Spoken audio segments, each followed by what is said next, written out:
ሰላም ሰላም ውድ ሀበሻ አካዳሚ ቤተሰቦች እንኳን ወደዚህ ቻናል በሰላም መጣችሁ።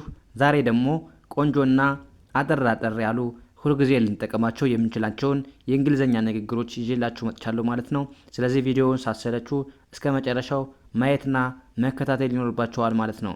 እንዲሁም ኦንላይን ለማለት የምትፈልጉ ቤተሰቦቼ ባዮ ላይ ወይም ቪዲዮ ላይ ባለው ቁጥር በማንኛውም ሰዓት በመደወል አማርኛ፣ እንግሊዝኛ፣ ሂሳብ እንዲሁም ሌሎችን ትምህርት እያስተማር እንገኛለን። ለመማር የምትፈልጉ ቤተሰቦች ደውላችሁ መማር ትችላላችሁ ማለት ነው። ወደ ትምህርቱ። እሺ ውድ ቤተሰቦቼ በዛሬው ትምህርታችን ወይ ቪዲዮአችን ደግሞ ከባለፈው የሚቀጥለውን ቆንጆ ትምህርት ይዤላችሁ መጥቻለሁ ማለት ነው። ከባለፈው የሚቀጥለው የቀን 28ኛ ወይም ክፍል 28ኛ ትምህርታችንን ይዤላችሁ መጥቻለሁ ማለት ነው። እንዴት በቀላል መንገድ የእንግሊዝኛ ክህሎታችንን ማዳበር ማሻሻል እንችላለን የሚለውን ትምህርት ከጀመርን ዛሬ 28ኛ ቀን ደርሰናል ማለት ነው። ስለዚህ እየገባችሁ ከቀናን ጀምራችሁ በደንብ ካያችሁ በእርግጠኝነት አሪፍ ለውጥ እንደምታገኙ ምንም አልጠራጠርም ማለት ነው። ስለዚህ የዛሬ ክላሳችን ምንድነው የሚሆነው? እጅግ አስፈላጊና ጠቃሚ የሆኑ የእንግሊዝኛ ንግግሮችን ሁሌ የምንጠቀማቸው የተለመዱ ንግግሮችን ከሰዎች ጋር እንዴት ኮሚኒኬት ማድረግ እንደምንችል እናያለን ማለት ነው። ስለዚህ እናንተም ቪዲዮውን እስከ መጨረሻ ማየት እንዳትረሱ ማለት ነው። እንዴት በቀላሉ መንገድ አንብበን ትርጉሙንም ማወቅ እንችላለን የሚለውን እያንዳንዱ ስለምናይ በደንብ ትኩረት አድርጋችሁ ተከታተሉኝ ማለት ነው። እንጀምር። ምን ይላል? የመጀመሪያው ዲኦን እንደ ዶ ማንበብ፣ እንደ ዶ፣ ኢንን እንደ ን፣ ቲን እንደ ት። ዶን ዶን። ቲን ባታነቧት ችግር የለም። ዶን ብላችሁ አንብቡት። ዶን። ከዛስ ቢኢን ቢ ቢ ዶን ቢ። ከዛስ ኤን አ ኤፍን ፍ አርኤን ሬ ዲን ድ አፍሬድ አፍሬድ።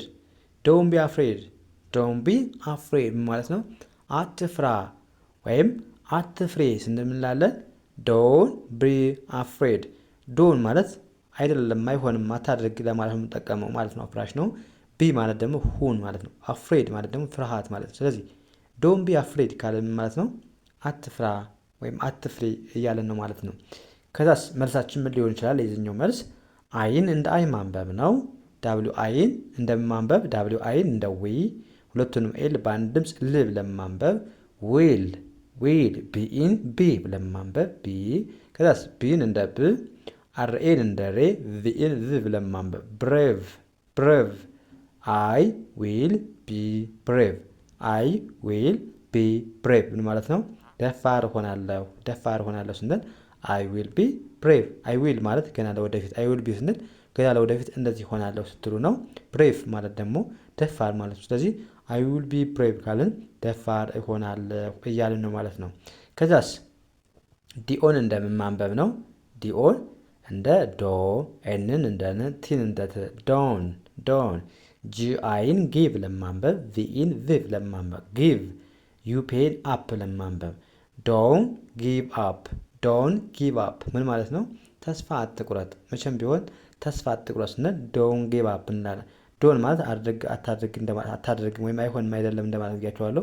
ጊቭ አፕ ማለት ደግሞ ማቆም ተስፋ መቁረጥ ማለት ነው። ስለዚህ ዶን ጊቭ አፕ ካለን የሆነ ሰው ተስፋ አትቁረጥ ወይም አትቁረጭ እያለ ነው ማለት ነው። ከዛ መልሳችን ምን ሊሆን ይችላል? ኤንኤን ኔ ብለን ማንበብ ቪኢን ቭ ርን ር ኔቨር ኔቨር ኔቨር ምን ማለት ነው? በጭራሽ ወይም በፍጹም ተስፋ አልቆርጥም ስንል ኔቨር እንላለን ማለት ኔቨር ጊቭ አፕ ብለን መመለስ እንችላለን ማለት ነው። ኔቨር ማለት በፍጹም ወይም በጭራሽ።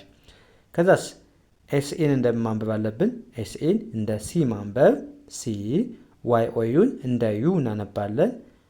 ኤስኦን ኡ ሚል ድምፅ አለው ሱ ብላችሁ አንብቡት። ኤንን ን ብለን ማንበብ ሱን ሱን።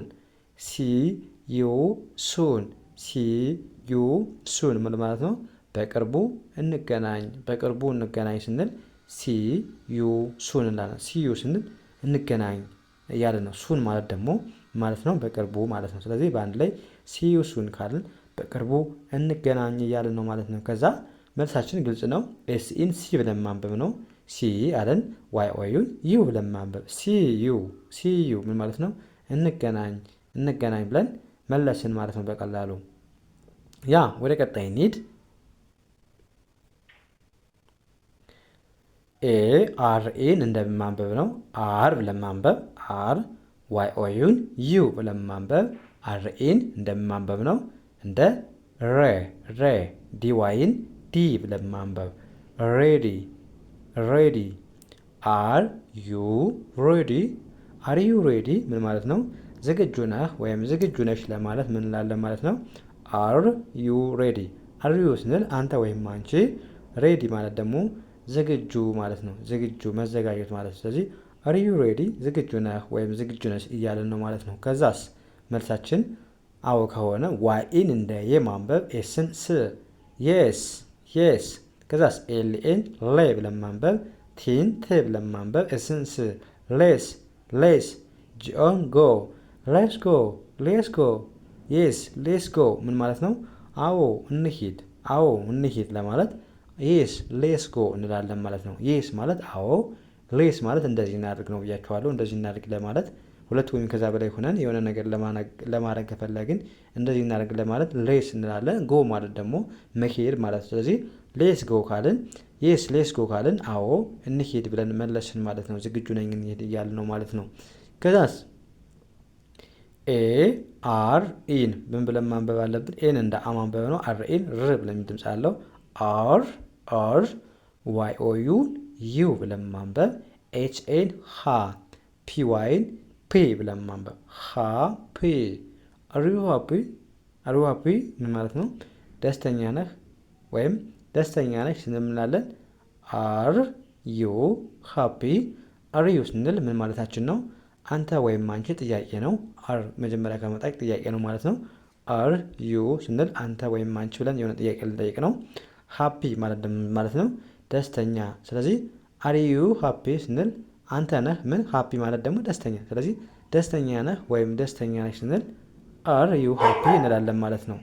ከዛ መልሳችን መልስ አይደለም የዚህኛው ቢኢን እንደምን ማንበብ ነው። ቢኢን እንደ ቢ ማንበብ፣ ቢኢን እንደ ቢ። እዚህ ጋር ለዚህኛው መልስ አር ዩ ሃፒ ስትባሉ የስ አይ አም ሃፒ፣ የስ አይ አም ቬሪ ሃፒ ብላችሁ መግለጽ ትችላላችሁ ማለት ነው። እዚህ ጋር ደግሞ ሌላ ጥያቄ ነው። ቢኢን እንደምን ማንበብ ነው። እንደ ቢ ማንበብ፣ ፒኤን እንደ ፔ፣ ይቅርታ ቲአይኤን እንደ ሼ ማንበብ፣ ቲአይኤን ሼ የሚል ድምፅ አለው። ኤንን እንደ ን ማንበብ፣ ቲን እንደ ት። ፔሽንት ቢ ፔሽንት ቢ ፔሽንት ምን ማለት ነው? ትዕግስተኛ ሁን ወይም ትዕግስተኛ ሁኝ ለማለት ምን እንላለን ማለት ነው? ቢ ፔሽንት እንላለን። ቢ ማለት ሁን ማለት ነው። ፔሽንት ማለት ደግሞ ምንድን ነው? ታጋሽ መታገስ ማለት ነው። ስለዚህ ቢ ፔሽንት ካለን የሆነ ሰው ትዕግስተኛ ሁን ወይም ትዕግስተኛ ሁኝ እያለን ነው ማለት ነው። ፔሽንት ትዕግስት ማለት ነው። ያ ወደዚህኛው እንሂድ። መልሳችን ማለት ነው አይን እንደ አይ ማንበብ ነው። አይን እንደ አይ፣ ዳብሊው አይን እንደ ዊ ማንበብ፣ ሁለቱንም ኤል ል ለማንበብ ዊል ውል። ከዛስ ዳብሊው ኤን ዌ፣ ቲንት ዌት፣ አይ ዊል ዌት፣ አይ ዊል ዌት ምን ማለት ነው? እጠብቃለሁ ስንል አይ ዊል ቤት ማለት እታገሳለሁ ለማለት ነው። አይ ዊል ዌት መጠበቅ የሚለው መታገሱን ነው ማለት። ስለዚህ አይ ዊል ዌት ብለን መለስን ማለት ነው። እጠብቃለሁ ብለን ያ የመጨረሻው ምን ይላል? ኤስን እንደማንበብ ነው። እንደ ስ፣ ቲኤን እንደ ቴ፣ ዋይን እንደ ይ ማንበብ ስቴ። ኤስን ስ፣ ቲን እንደ ት፣ አርኦን እንደ ሮ፣ ኤንን እንደ ን፣ ጂን እንደ ግ። ስትሮንግ ስቴይ ስትሮንግ ማለት ነው። ጠንካራ ሁን ወይም ጠንካራ ሁኝ ለማለት ምን እንላለን? ስቴይ ስትሮንግ። ስቴይ ማለት መቆየት መሆን ማለት ነው። ስትሮንግ ማለት ደግሞ ጠንካራ። ስለዚህ ስቴይ ስትሮንግ ስንል ጠንካራ ሁኝ ለማለት ስቴይ ስትሮንግ እንላለን ማለት ነው። ያ እንደዚህ ያደረጋችሁ በቀላሉ የእንግሊዝኛ ክህሎታችሁን ማዳበር ትችላላችሁ። ስለዚህ የዛሬው ክላሳችን እዚህ ጋር እናበቃለን። ቀጣይ በሌላ ትምህርት እስከምንገናኝ መልካም ጊዜ ተመኘሁላችሁ። ሰናይ ጊዜ